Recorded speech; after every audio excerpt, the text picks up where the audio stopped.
Arthur Conan Doyle, entre el detective y el espiritismo.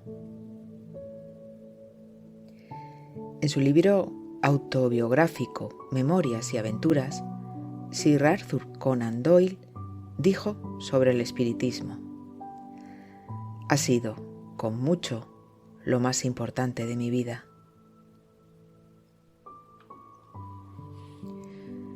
El escocés Sir Arthur Ignatius Conan Doyle nace en Picardy Place, en la ciudad de Edimburgo, el 22 de mayo de 1859.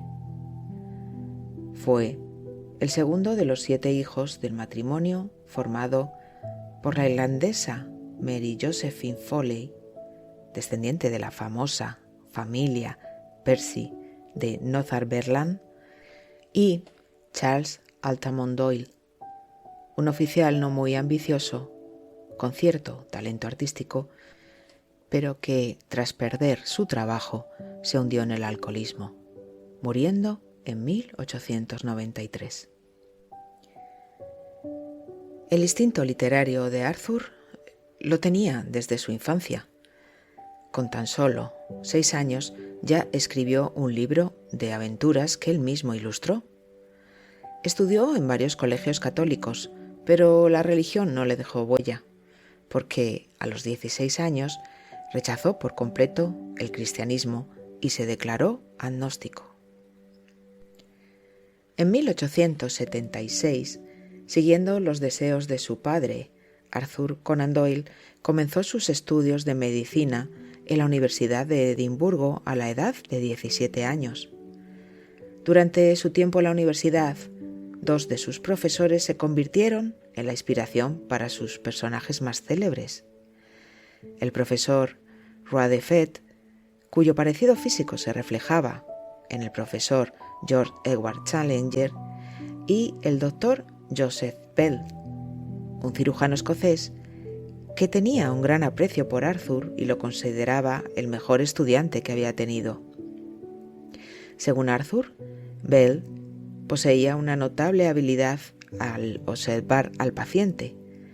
Sabía más de él que Arthur con todas sus preguntas. Esta característica inspiró a su icónico detective Sherlock Holmes. Cuando se graduó en 1881, Arthur pasó un año como médico en un barco antes de establecerse en Southsea, Inglaterra, donde abrió un consultorio. A pesar de su carrera médica, no abandonó su pasión por la escritura. Ya durante su tiempo en la universidad, había publicado 2 cuentos anónimos, pero su verdadero despegue como escritor ocurrió en noviembre de 1887, cuando se incluyó su primera obra del detective Sherlock Holmes, un estudio en escarlata, en la revista anual Beaton's Christmas Annual. En cuanto a su vida familiar, Arthur contrajo matrimonio en 1885 con Louisa Hankins, con quien tuvo 2 hijos y que lo animó a perseverar en la literatura. 7 años después, Louisa fue diagnosticada con tuberculosis, enfermedad que le causaría la muerte en el verano de 1906. Un año después de la muerte de Louisa, Arthur volvió a contraer matrimonio con Jean Elizabeth Lackey, con quien tuvo 3 hijos. En agosto de 1889, Arthur fue contratado junto con Oscar Wilde para escribir 2 historias. Durante este tiempo, escribió El signo de los 4, que se convirtió en la segunda aventura del detective. En esa época, Arthur y su familia pasaron unos meses en Viena para mejorar sus conocimientos médicos, pero no fue hasta enero de 1891 que el éxito de Sherlock Holmes le permitió abandonar la medicina y dedicarse por completo a la escritura. Tenía 32 años. A pesar de su éxito, Arthur no deseaba ser encasillado como escritor de obras de aventura, y el tiempo dedicado a Sherlock Holmes le resultaba abrumador. Por esta razón consideró la posibilidad de matar al personaje. Cuando su madre se enteró de sus intenciones, le sugirió más tramas para Holmes, lo que llevó a que el detective obtuviera un indulto. Dada la delicada salud de su primera esposa, en 1892 deciden trasladarse a Davos, en Suiza, por su aire más sano. Durante una visita a las cataratas de Reichenbach, en el norte de los Alpes suizos, concibió la solución para acabar con el detective y escribió la aventura final de Holmes, además de varias novelas. En la recopilación biográfica Los libros de Sir Arthur Conan Doyle de la Biblioteca Nacional Argentina se mencionan los pensamientos de Arthur en ese momento, cuestionándose por qué, habiendo escrito obras mejores que las aventuras del detective, como La Compañía Blanca, este se hizo tan popular, encasillándolo como el autor de Sherlock Holmes. El público creía que no era un personaje ficticio e incluso le enviaban cartas contando sus problemas para que los resolviera. Viendo que su obra menor eclipsaba la mayor, decidió poner fin a Holmes y a los relatos. Sin embargo, la queja del público se dejó sentir, recibiendo misivas con peticiones y amenazas para que volviera a escribir aventuras del detective. Pero, aunque significase una pérdida económica, Arthur decidió dedicarse a otro tipo de escritura. No obstante, en 1901, después de 8 años, el argumento de una novela de misterio le exigió un protagonista fuerte y volvió a escribir sobre Holmes. La conocida obra El sabueso de los Baskerville, que narra una historia anterior a la muerte literaria del detective, se vendió por entregas tras ofrecerle una gran suma de dinero. Finalmente, en 1927, dejó de escribir sobre el detective, pero esta vez sin aniquilarlo. Durante la existencia de Arthur hubo un periodo de guerras en las que el escritor se involucró. Durante la guerra entre Inglaterra y las repúblicas africanas de Orange y Transvaal en Sudáfrica, escribió 2 libros relacionados: La Gran Guerra de los Boers y La Guerra en Sudáfrica, sus causas y su desarrollo. Por este último le concedieron el título de Sir, ya que defendió a los ingleses de las acusaciones de maltrato hacia los Boers. Durante la Gran Guerra de 1914, Conan Doyle formó una unidad local de voluntarios y quiso ir al frente, pero no pudo debido a su edad, ya que tenía 55 años. En lugar de eso, decidió escribir la historia de la guerra día a día, basándose en la información que le transmitían los generales desde el campo de batalla. Este conflicto tuvo un impacto profundo en su vida, ya que en 1916 su hijo mayor, Kingsley, fue herido en el frente y murió poco después de una neumonía. Pocos meses después, también perdió a su hermano por la misma causa. Y después de hacer este pequeño repaso, creedme que me he dejado muchas cosas, os estaréis preguntando cómo conoció el espiritismo. Pues vamos a verlo. Muchos dicen que la muerte de su hijo le precipitó a convertirse al espiritismo, pero hay escritos de su interés sobre parapsicología y la doctrina desde el comienzo de su carrera. En 1886 ya participaba en sesiones de mesas giratorias y pensaba que eran sus propios amigos los que movían las mesas. También consideraba absurdo que un hombre sensato creyera semejantes cosas. El libro Las reminiscencias del juez Edmond, de un miembro de la Suprema Corte de Justicia de Nueva York, hablaba de cómo se había comunicado con su mujer muerta. Esta lectura hizo que buscara más información, llegando a su conocimiento que eruditos como el físico William Crookes, el astrónomo Camille Flammarion o el naturalista Alfred Russel Wallace creían en la supervivencia del alma. No obstante, seguía con su escepticismo porque existían sabios como Darwin, Huxley, Tyndall y Herbert Spencer que no lo tomaban en serio. Esto le llevó a investigar más y descubrió que estos últimos eruditos tenían un desprecio por la doctrina que ni siquiera habían querido examinar. Pasaron a ser teorías dogmáticas y nada científicas, pues no se habían molestado ni siquiera en investigar. Cuando alguien le preguntaba qué le hacía estar tan seguro de que el mundo espiritual era cierto, respondía: estoy absolutamente seguro, sin duda, porque he abandonado mi agradable y lucrativo trabajo, he dejado mi casa durante largos periodos y me he sometido a toda clase de inconvenientes, pérdidas e incluso insultos con tal de hacer llegar los hechos a la gente. Arthur Conan Doyle afirmó que no podía dejar de creer en el mundo espiritual después de haber olido el peculiar olor a ozono del ectoplasma, escuchado profecías que se cumplieron, visto muertos sobre placas fotográficas que solo él había tocado, recibido información a través de su segunda esposa, que fue medium, que ella desconocía, visto objetos en el aire sin ser tocados y espíritus caminar por la habitación. Fijaros en lo que os voy a contar. Él consideraba que lo que había ocurrido en su vida, su desarrollo religioso, sus libros, su modesta fortuna que le permitía dedicarse a un trabajo no lucrativo, el trabajo en el escenario con su buena elocución y su fuerza física, que habían sido una preparación inconsciente para poder llenar grandes salas en largas conferencias hablando de espiritismo.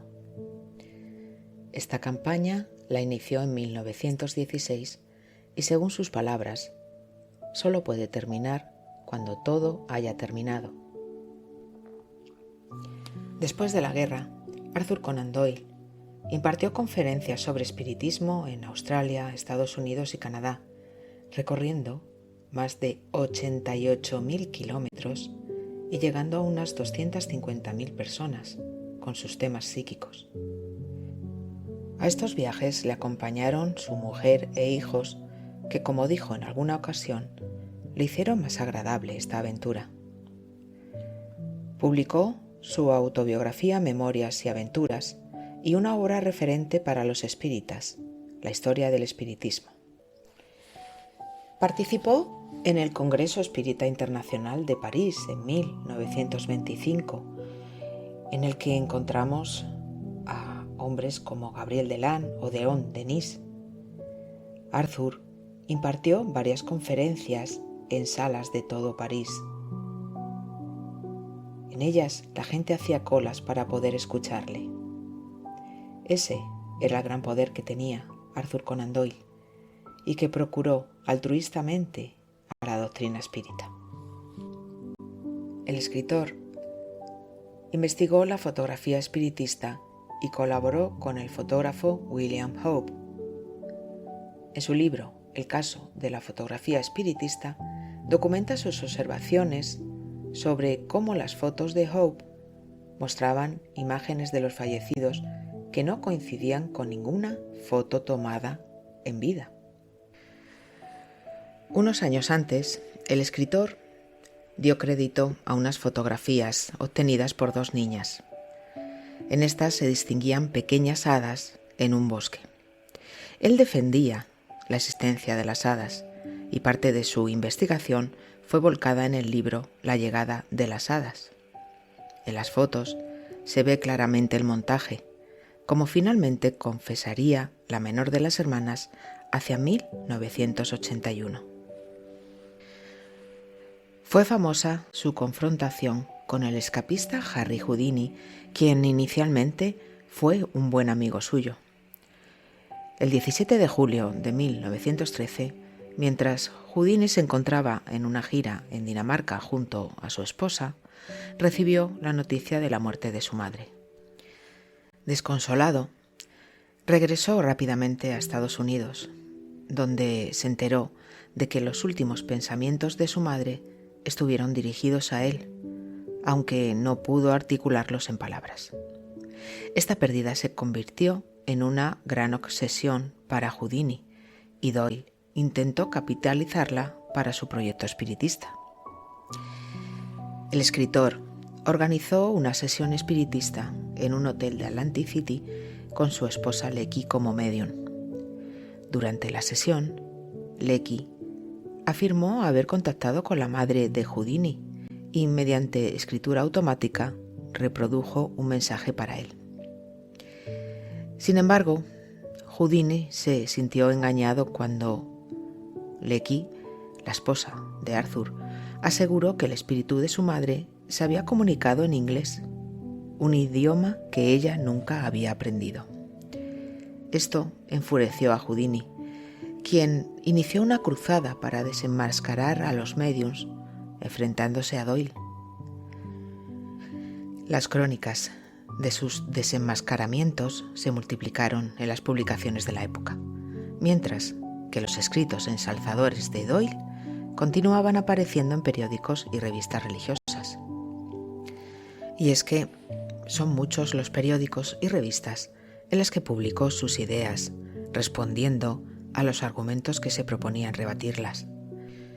Además, escribió varios libros de tema espiritista, como La Nueva Revelación, Vida después de la muerte, El mensaje vital, Nuestra respuesta al clero, La llegada de las hadas, Vicisitudes de un espírita, Finnes habla, el autobiográfico Memorias y aventuras, o su libro más reconocido dentro de estos temas, Historia del espiritismo.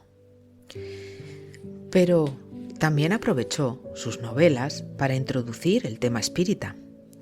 En su obra La Tierra de las Brumas, de 1926, protagonizada por su personaje el profesor Challenger, refleja en el personaje de esta ficción cómo fue su paso gradual del materialismo al espiritismo.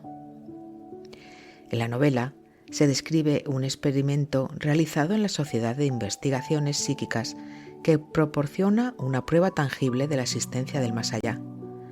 En este experimento, un espíritu materializado introduce su mano en un cubo de zinc con parafina a alta temperatura, algo que sería intolerable para un ser humano. Luego, la mano se sumerge en agua fría antes de desmaterializarse, dejando un molde hueco. Si la mano no se desmaterializara, sería necesario romper el molde para extraerla.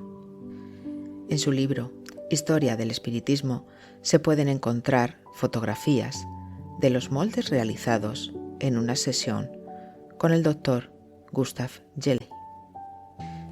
En esta novela también podemos encontrar argumentos que se utilizaron en un debate público ocurrido el 11 de marzo de 1920 entre Mackay y el escritor. Mackay le acusaba de ser un iluso y afirmó que ningún ser pensante podía creer en el espiritismo. Incluso desafió a Doyle a darle 10 nombres de personas respetables que aprobaran la causa espírita, y Arthur presentó una lista de 160 personas eminentes que apoyaban el espiritismo, abrumando a su adversario con datos irrefutables. Todo el trabajo que Arthur Conan Doyle realizó en sus viajes y conferencias le pasó factura. En 1929 sufrió un infarto del que se recuperó. A pesar de los consejos médicos, continuó dando conferencias por Europa e incluso habló en una ceremonia conmemorativa del armisticio. A partir de entonces, se encontró débil para seguir viajando y al amanecer del 7 de julio de 1930 sufrió otro ataque cardíaco. Arthur Conan Doyle desencarnó en la ciudad de Crowborough, Inglaterra. Y para finalizar, una reflexión. Después de hacer esta biografía, me doy cuenta que Arthur tenía razón cuando decía que todo el trabajo que realizó en su vida fue una preparación de la espiritualidad para que pudiera tener los recursos apropiados para llevar el espiritismo por todo el mundo. De sobra es conocido su personaje, Sherlock Holmes, pero pocos sabían que Arthur era espírita y que los últimos años de su existencia los dedicó a dar conferencias por todo el planeta, hablando del mundo espiritual. Ciertamente su vida fue una preparación para poder hacerlo. La espiritualidad le dio los recursos, personales y económicos, para llegar a 250.000 personas. Su nombre le abrió muchas puertas, pero su elocuencia y erudición hicieron el resto. Ese era el poder que tenía Arthur Conan Doyle y que procuró altruistamente a la doctrina espírita. Muchas gracias.